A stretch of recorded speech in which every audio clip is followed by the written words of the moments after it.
Hello, my name is Lindsey German. I'm the convener of the Stop the War Coalition in Britain. I'd like to send solidarity greetings to the conference that you're holding in Vienna, and sorry that I can't be with you.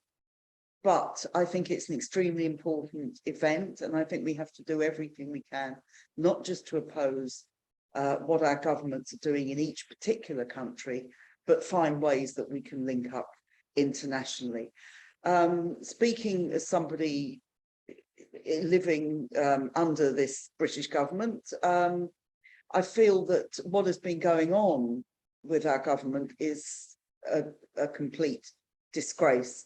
That this government, with Boris Johnson, with Liz Truss, and now with Rishi Sunak, has been the most belligerent of the major NATO powers. It is repeatedly called for more arms to go to Ukraine. We have spent in the last year and a half, Britain alone has spent £4.6 billion on sending military aid to Ukraine. And as people will know, this includes depleted uranium, it includes tanks, and it includes cruise missiles, which is a very, very serious development, and one that is only helping to escalate this war.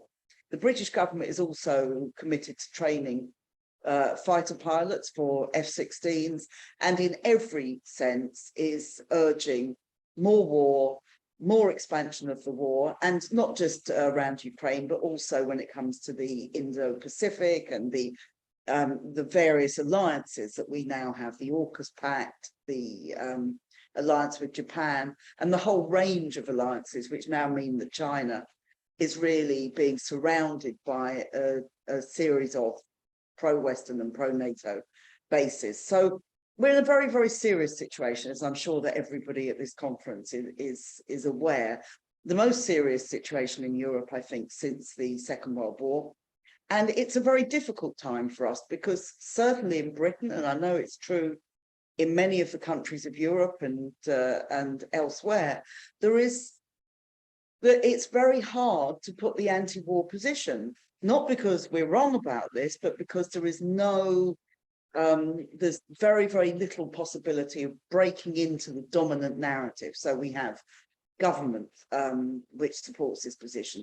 The opposition, the Labour Party, having got rid of Jeremy Corbyn as leader, we now have Keir Starmer, who is as enthusiastic as any of the Tories for warmongering and for increasing military spending, which is also going to happen. We have a virtual consensus across the British Parliament with only a handful of MPs who support the anti-war position.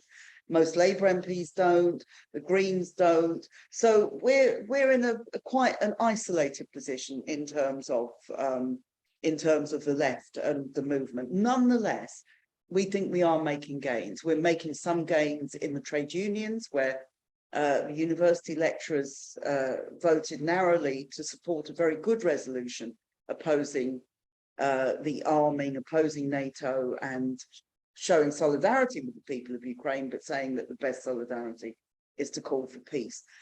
This has caused a huge backlash, as any criticism of the dominant narrative does do.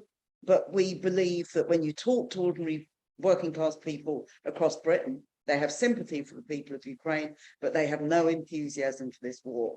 And they certainly don't want to have to pay more and more for a war at a time when food inflation is going up rapidly, where energy costs are going up rapidly, and where our living standards are being cut month after month. So these are all the issues that I think we have to try to bring together. I'm hoping that we can have an international day of action where we can coordinate what we're doing around the world, and we can have a time when we stand up against what NATO is doing. And obviously we'll be involved in actions in the run-up and during the NATO summit next month, and which will be another marker for us to stand up to be counted against the war. So solidarity with everybody meeting in Vienna, and let's keep fighting, let's keep organising to ensure that we can campaign for peace and not for war. Thank you.